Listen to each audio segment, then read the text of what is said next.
Sveiki! Šodien paredzēta NUMO darba laika plānošanas risinājuma demonstrācija, kas ir mūsu jaunās platformas pirmais modulis, kura galvenais uzdevums ir jums palīdzēt ātri un optimāli izveidot darba laika grafiku. Tātad NUMO ir jauna platforma ar dažādiem moduļiem administratīvo procesu pārvaldībai. Tā ir jauna platforma, kurā sevī ietvers gan jaunas iespējas, gan jaunas tehnoloģijas. NUMO darba laika plānošanas risinājums primāri paredzēts organizācijām ar nestandarta darba laiku un maiņu grafiku. Tās varētu būt veselības iestādes, dažādi ražošanas uzņēmumi, kur strādājam pie iekārtām vai līnijās, tirdzniecības uzņēmumi un arī pakalpojumu sniedzēji. Ar NUMO darba laika plānošanas risinājumu mēs vēlamies jums nodrošināt pilnu darba plūsmas procesu, sākot ar plānošanu, saskaņošanu, atsekošanu un arī datu nodošanu algas izmaksai.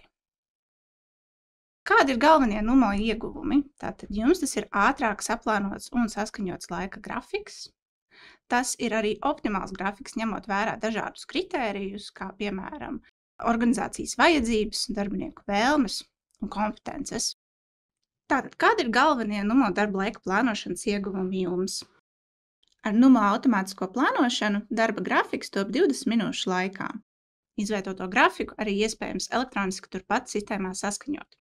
Veidojot darba grafiku, risinājums ņem vērā virsstundu kontroli, dažādas likumdrošanas prasības, uzņēmumu ievadītos kritērijus, kā piemēram dažādas vajadzības, darbinieku vēlmes un arī no Horizona atrāda gan apstiprinātos atvaļinājumus, komandējumus un darba nespējas lapas, lai to var ņemt vērā plānošanas procesā. No NUMO tiek nosūtīta informācija uz Horizon, palīdzot ātrāk un precīzāk veikt algu aprēķinu pēc faktiski nostrādātajām stundām. Kā arī NUMO atrodas Microsoft datu centros Eiropā, nodrošinot augstu pieejamību un drošību. Pirms apskatām risinājumu darbībām, apkoposim, kas plānotājiem jāņem vērā, plānojot darba laika grafikus. Tātad tie ir gan darbinieku atvaļinājumi, darba nespējas lapas, komandējumi, izmaiņas darba tiesiskajās attiecībās, kad kāds darbinieks uzsāk un beidz darbu mēneša vidū. Arī darbinieku vēlmes mēs varam ņemt vērā, vai darbinieks nevēlas strādāt noteiktā dienā, vai tieši otrādi izsaka īpašu vēlmi tikt ieplānots kādā dienā. Mums, protams, ir arī dažas likumdošanas prasības, kas attiecas uz darba stundām noteiktā periodā, un tad arī lielu daļu sastāda plānošanas vajadzības tieši pašā organizācijā. Kādas mums ir maiņas, kādās pozīcijās darbinieki jāieplāno, vai mums ir kādas īpašas kompetences, kas mums jāņem vērā. Arī darbinieku mainība noteikti ietekmē saplānoto grafiku, novedot pie dažādiem labojumiem, kurus nepieciešams veikt ātri un operatīvi. Arī izmaiņas darba organizēšanā, piemēram, jaunas līnijas atvēršana vai jaunu veikalu atvēršana, arī var ietekmēt mūsu procesu. Kā arī dažreiz ir arī nepieciešamība piesaistīt papildus darbiniekus vai no citām struktūra vienībām vai komandām. Un tagad apskatīsim risinājumu darbībām, iziesim cauri vienam plānošanas ciklam, vienam mēnesim, kādā veikalā. Tātad apskatīsimies vienu mēnešu plānošanas procesu manā struktūra vienībā. Mēs plānosim darbu veikalā. Veikals mums ir organizēts tādās kā saliņās, kur mums ir gatavi ēdieni, mums ir dzērieni un mums ir arī konditorais nodaļa. Kā arī mums ir darbinieki, kas vienkārši strādā zālē. Un mēs sāksim ar uzstādījumu sagatavošanu, tad ģenerēsim plāna versijas un apskatīsimies mūsu rezultātu, un tad arī došu īsu ieskatu tālākajā procesā. Tātad sāksim ar uzstādījumiem. Uzstādījumus var izveidot uz struktūra vienību un uz mēnesi, un izveidotie uzstādījumi pēc tam ir pārizmantojumi nākamajos mēnešos. Šobrīd es strādāšu ar novembri, bet pēc tam decembrim es varēšu kopēt uzstādījums no jebkura cita mēneša, vai, ja man tas ir nepieciešams, es varu arī veidot katru mēnesi jaunus uzstādījumus. Tātad pirmie uzstādījumi, ko mēs apskatīsimies, ir darba vietas. Kā es minēju, veikalā darbs ir organizēts šādās saliņās. Darba vietās, tad darba vietas var būt virtuāls, darba vietas var būt fiziskas, tie var būt posteņi, kabineti, ražošanas līnijas, un manā gadījumā tās būs tādas 4 saliņas manā veikalā. Dzērieni, gatavi ēdieni, konditorē un arī zāle, kur man brīvi vajadzīgi cilvēki. Nākamā sadaļa ir pārtraukumi. Šoreiz es neizmantošu pārtraukumus, bet īsam ieskatam. Pārtraukumi šeit ir neapmaksātie pārtraukumi, tātad tie, kurus mums vajadzētu izskaitīt pēc tam no ieplānotā laika. Un pārtraukumus mēs varam pievienot 3 dažādos veidos. Tas ir pārtraukums minūtēs, piemēram, 60 minūtes, vairāki pārtraukumi, piemēram, 15 minūtes ik pēc 2 stundām, vai arī pārtraukums noteiktā laikā, pieņemsim no 12 līdz 1. Darba laika grupas mēs izmantojam, lai sagrupētu tālāk darba laikus. Tos var grupēt, pieņemsim, kā es esmu izdarījis pa darbdienām un nedēļas nogalēm, bet to arī varētu izmantot, lai organizētu noteiktus darba uzdevumus, zem kuriem pēc tam būs noteikti darba laiki. Tālāk apskatīsim darba laika uzstādījumus. Pirmā sadaļa šeit ir darba laiki, jeb šie intervāli, kas mums ir nepieciešami. Kā redzam, es esmu sadefinējusi dažādus darba laikus darba dienām un nedēļas nogalē, jo manā veiklā šie darba laiki mazliet atšķiras. Esmu sadefinējusi katrai no šīm darba vietām arī savu darba laiku, jo arī tie mazliet atšķiras. Kā redzam, konditorijā mums ir daudz agrāks un īsāks darba laiks. Un es esmu piesaistījusi katru no šiem darba laikiem pie savas darba vietas. Nedēļas nogalē, kas atšķiras, ir tas, ka es neplānošu konditorus, konditori nedēļas nogalēs nestrādā. Un papildus esmu arī izveidojusi vienu īpašu darba laiku uz datumu. Šo var izmantot, ja ir vajadzīgas pilnīgi cits darba laiks un varbūt arī citas vajadzības. Šajā gadījumā man piekdienā būs preču saņemšana, kas būs daudz garāks darba laiks un bez piesaistītas darba vietas, jo visi kopā darbosimies pa veikalu. Nākamā sadaļa ir atpūtas laika. Šoreiz es to plānošanā neizmantošu, bet šeit mēs varam definēt atpūtas laiku stundās vai dienās ar tad norādīto stundu skaitu un kuriem darbiniekiem tas attiecas. Tas nozīmē, ka mēs varam ieplānot specifisku atpūtas laiku pēc maiņām šiem darbiniekiem. Nākamā sadaļa ir izmantošanas reižu skaits. Šo sadaļu var izmantot dažādos veidos, piemēram, noteikt, ka kāds noteikts darba laiks mēnesī tiek izmantots noteiktu reižu skaitu. Pieņemsim, ja mums ir vajadzīgas pāris garās naktsmaiņas, tad es varētu noteikt, ka mēnesī šādas ir 5, un tad vairāk tādas netiks ieplānotas. Šoreiz es esmu izmantojuši šo uzstādījumu, lai nodefinētu to, ka maniem konditoriem ir tikai savs darba laiks. Tātad ir īpašais konditoru darba laiks, kuru strādās tikai mani konditori. Tāpēc šeit esmu nodefinējusi, ka viņiem ir izmantošanas reižu skaits 0, un tos izmantos tikai tad noteiktie darbinieki. Pēdējā sadaļa darba laika uzstādījumos ir secības šabloni. Secības šablonos mēs varam definēt tādu kā slīdošo grafiku. Mēs varam to uzsākt noteiktā dienā, pievienot darba laiku, skaitu, un tad arī vēl pēc tam izveidot šo darba laiku un brīvdienu ķēdīti un pateikt, uz kuriem darbiniekiem tas attiecas. Tātad šeit mēs varētu, piemēram, definēt 3 darba dienas, 1 brīvdienu un tad tā turpināt secības šablonu. Nākamā sadaļa ir kompetences, un kompetences mēs arī saucam par īpašo pazīmi. Šo var ērti izmantot, ja komandā ir visi cilvēki, pieņemsim, ar vienādiem amatiem, bet kādam no viņiem ir īpašs uzdevums. Tas varētu būt saistīts ar kasēm, varbūt ar durvju aizvēršanu vai strādāšanu ar kādām īpašām sistēmām. Un manā gadījumā es to esmu izmantojusi, lai iedotu īpašo kompetenci konditors, jo pēc amata visi manā komandā ir pārdevēji. Tālāk mums ir darbinieku uzstādījumi. Šeit mēs redzam ielasītus datus no Horizon, tātad par vārdiem, uzvārdiem, amatiem un slodzēm. Šī informācija šeit, protams, nav labojama, bet tā mums palīdz dot pārskatu par to, kādus darbiniekus mēs plānosim. Šeit mēs varam arī pievienot kompetences, ko es esmu izdarījusi 2 darbiniekiem, un mums ir arī atzīme rezerves darbinieks. Rezerves darbinieka atzīmi var izmantot, ja mēs vēlamies cilvēku primāri neplānot, bet viņš mums ir, teiksim tā, pieejams, un mēs varam ieplānot viņu varam ieplānot tad, ja mums sāks pietrūkt ar pārējiem darbiniekiem. Nākamā ir svarīga sadaļa vajadzības. Un vajadzību sadaļā mums ir jānodefinē dienas, laiki un darbinieku skaits, kas mums būs nepieciešams noteiktā vietā un ar noteiktu kompetenci varbūt. Tātad tas, ko es esmu definējusi, ir sadalījums uz darba dienām, nedēļas nogali un mūsu īpašo datumu 24. novembri. Tātad es esmu definējusi, ka man darba dienās nepieciešams viens konditors, kas strādās konditorējā, agrējā darba laikā. Man ir pa vienam cilvēkam dzērienu saliņā un gatavo ēdienu saliņā, un man ir 2 darbinieki zālē. Kas attiec uz nedēļas nogali, tur mums ir, protams, mazliet citi darba laiki, strādājam mazliet īsāku laiku, un man ir dzērieni, gatavie ēdieni un zāle. Kā iepriekš minēju, konditors strādā tikai darba dienās. Un pats pēdējais īpašais datums, kurā man ir garāks darba laiks, un man būs vajadzīgi vairāk cilvēki. Šeit mēs nedefinējam darba vietu, jo visi darbosies pa visu veikalu. Un pēdējā sadaļa ir papildu uzstādījumi, kur mums ir tātad maksimālo stundu skaits periodām, kontrolē.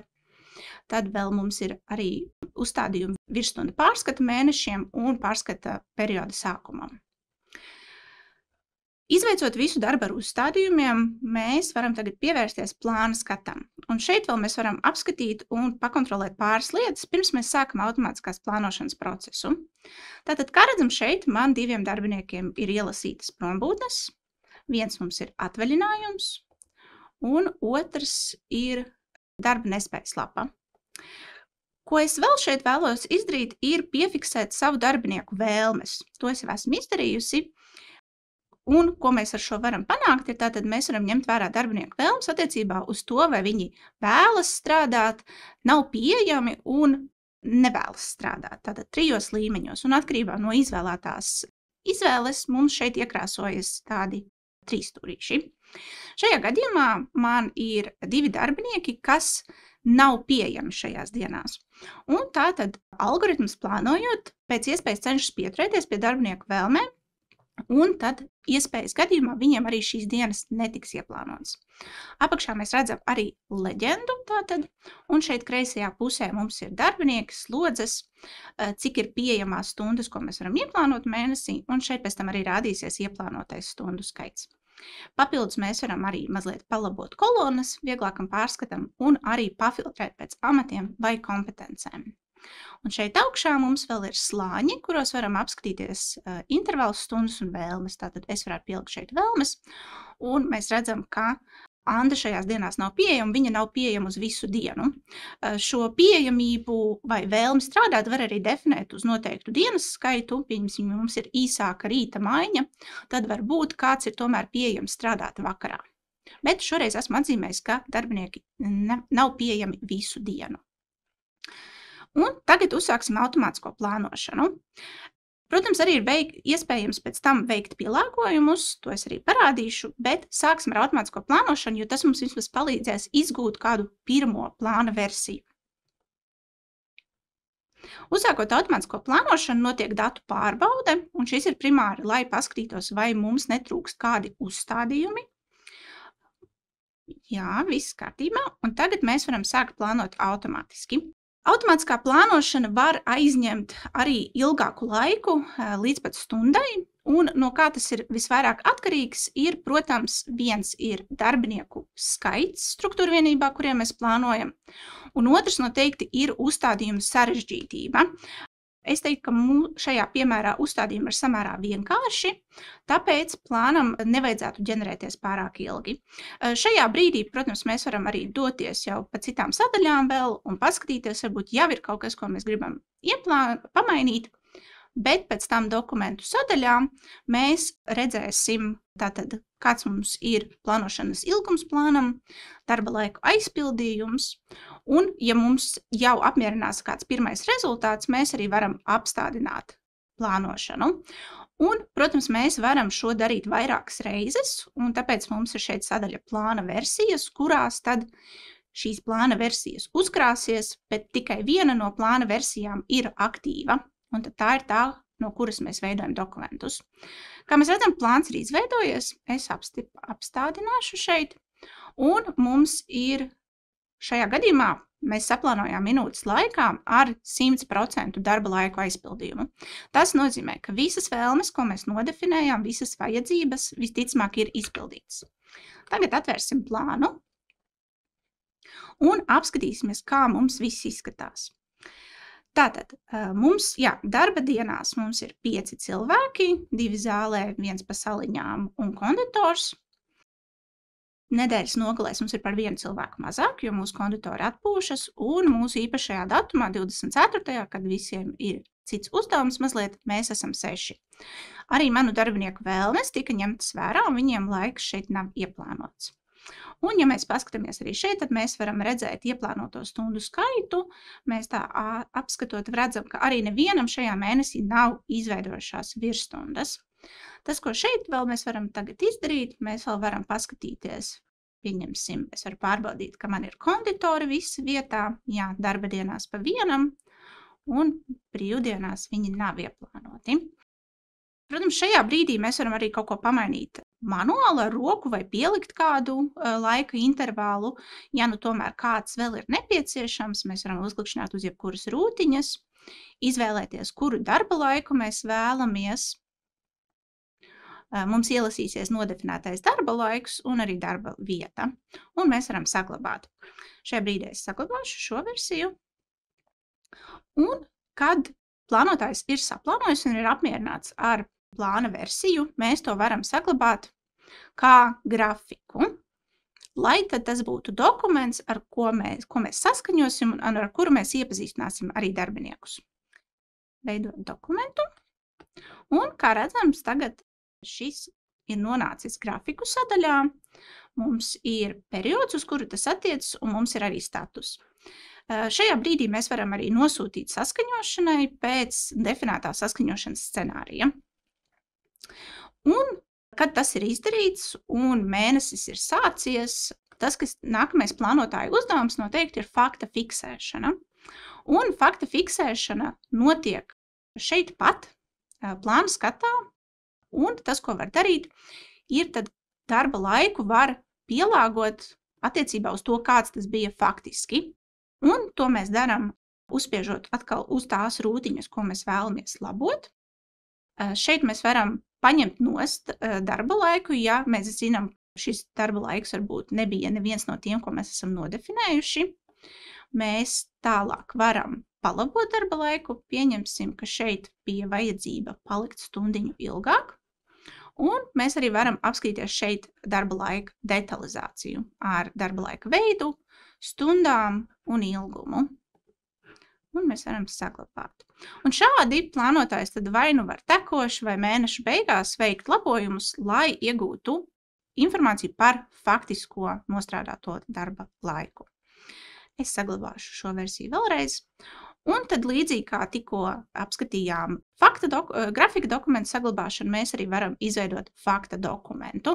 Šeit, protams, ir labojums dokumentu nosaukums. Es atstāšu noklusēto, un mēs varam veidot dokumentu. Un tagad mēs redzam, šīs dokuments jau ir nonācis arī fakta dokumentu sadaļā, kur mēs to arī varam nosūtīt saskaņošanai. Un tad šī būs arī tā vieta, no kurienes mēs varēsim tālāk datus nodot Horizon. Tas, kas ir vēl iespējams šobrīd, ir, mēs varam arī jebkuru plānu leju pielādēt kā Excel failu. Excel failā izklājums ir ļoti līdzīgs, mums ir tabula ar darbiniekiem, un tad arī šo var izmantot vai nu izdrukām, vai lai nosūtītu kādam e-pastā, piemēram. Un tad šis bija ieskats Numo darba laika plānošanas risinājumā. Ceru, ka guvāt vērtīgus ieskatus, un arī, ja vēlaties, jūs varat pieteikties individuālai prezentācijai. Apakšā mums ir kontakta informācija. Droši sazinieties ar mums, un mēs jums palīdzēsim vēl tuvāk apskatīt šo risinājumu, lai jūs būtu pārliecināti, ka šis ir īstais risinājums jūsu plānošanas vajadzībām.